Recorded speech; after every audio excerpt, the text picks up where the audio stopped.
life for it to be successful and effective. So the real key to long-term spiritual growth is to balance the Rahu and the Ketu energy, so that your sun is spiritual as it goes out to perceive things and also as it comes in. You know, when you see some things in this world, rather than closing your eyes, spiritualize your vision, so it comes back and goes forth. So, too much talking.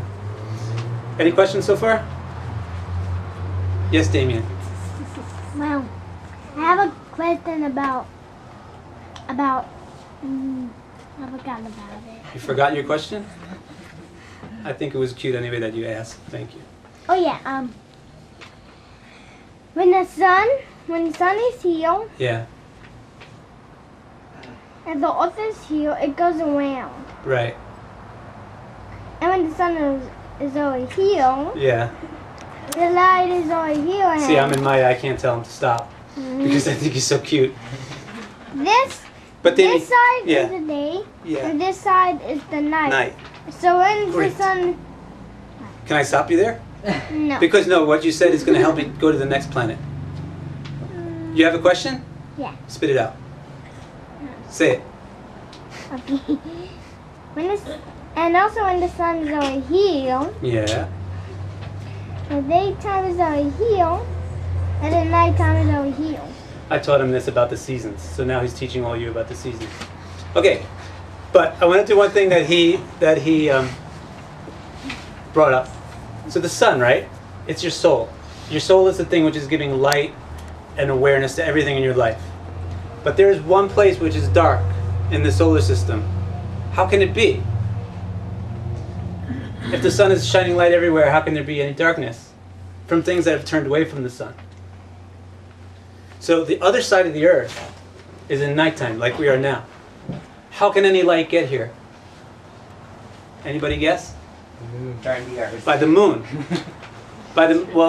Let's say by the moon. So into the darkness of illusion, how can spiritual consciousness come in?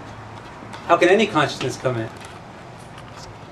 Spirit and matter can't really touch so well. They can't really interface. They can't actually technically interface.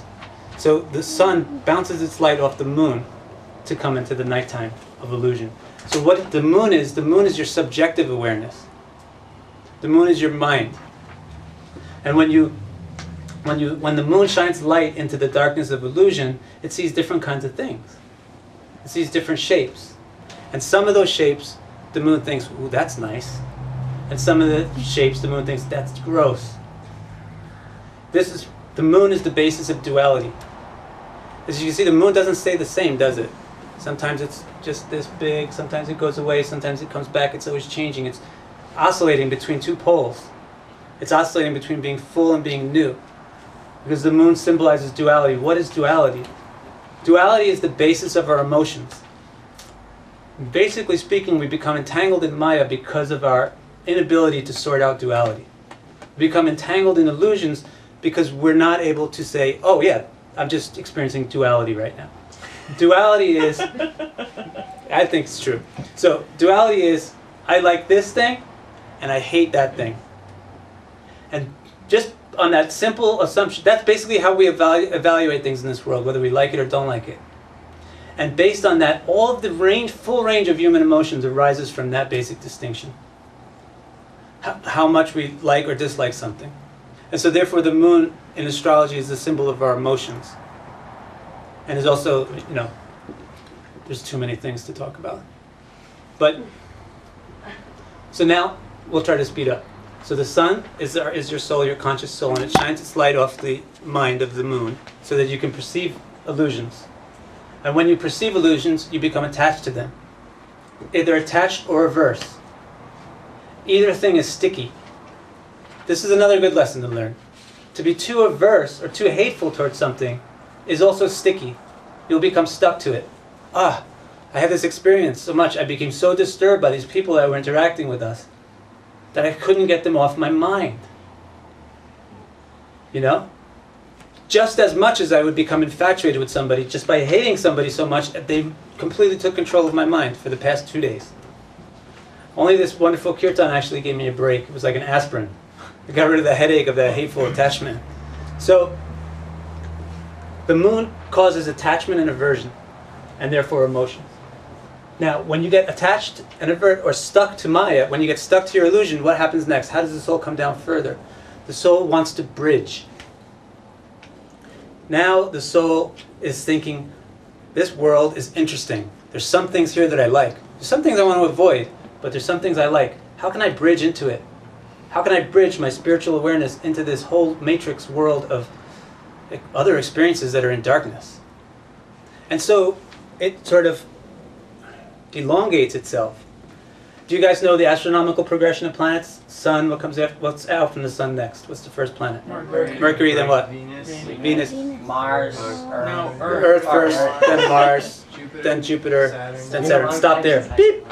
In astrology, I personally don't care about anything past Saturn. So why Mercury is so close to the sun? What's the sun? Your soul. Mercury is the closest thing to your soul, which is your inside yourself, very deep inside of yourself, the intelligence. In Sankhya philosophy, there's a soul, or an Atma, and it's buried very deep. Actually, the real soul is not really the sun. The sun is really the false ego. Our real soul is beyond any material control. But the sun is like false ego. It's your sense of identity. And then the moon is the layer on top of it, which is your mind. And then in between these two is this layer called intelligence, or buddhi. And that's why in Sanskrit, Mercury is called Buddha. Not Buddha, the god Buddha, but Buddha. It means you're intelligent. Buddha is called Buddha because he's enlightened. So Buddha, the planet Mercury, is your intelligence. What is Mercury? Mercury is your ability to exchange things. Mercury is the great information highway. Mercury allows the soul to exchange to the material world and allows the material world to come in this way, to come into the soul. So in terms of Mercury allowing things to come in, Mercury concerns everything about how you think, how you are cognizant of things, how you can process things intellectually and understand things intellectually. Because Mercury is a facility by which you make sense out of everything that comes into you. Mercury is the bridge out of all these things that comes into you. So he's all concerned about your intelligence, your cognition, your thinking processes. And also, he's the bridge going out. Actually, Mercury is a neuter planet, neither he nor she. But specifically, you could more properly call him she. Judges called him she, and that's weird. There's two planets. All the planets have genders. Moon and Venus are female. Saturn and Mercury are neutered, or like neutral. And Mars, Sun, and Jupiter are male. So let's call Mercury she, for fun. So she's the way that you're not just that the ways things come into you, but also the way that things go out from you. That's why the most commonly known thing about Mercury is it governs speech. A person with a bad Mercury in their horoscope may have a speech impediment. Okay. Or a person with a very good Mercury was very elevated, may know many, many languages, etc., etc. So this is how the soul develops intelligence by Mercury. Then, after you have intelligence, what do you need next? The soul has now developed or evolved a capacity to extend its consciousness into matter. But what does it actually need to interface with matter? Senses. So the next planet is Venus. The next planet which develops is Venus. And Venus concerns your senses. All of your sense perception. Sri Chaitanya Mahaprabhu, he had a very, very, very powerful Venus in his 9th house. The 9th house is the house of religion, philosophy, higher morals. Venus is Radharani in the ultimate sense, and Venus is all the sensitivities and sensibilities and love. That's why Sri Chaitanya Mahaprabhu, he is our founding personality, and he distributed love of Godhead. Venus is concerned with love. Venus is concerned with making the sensual experience positive, making things nice. Because Venus is concerned with making things nice. That's why Venus is connected to good music, nice beauty, good food, peace, harmony, love, all the things which promote a happy coexistence in this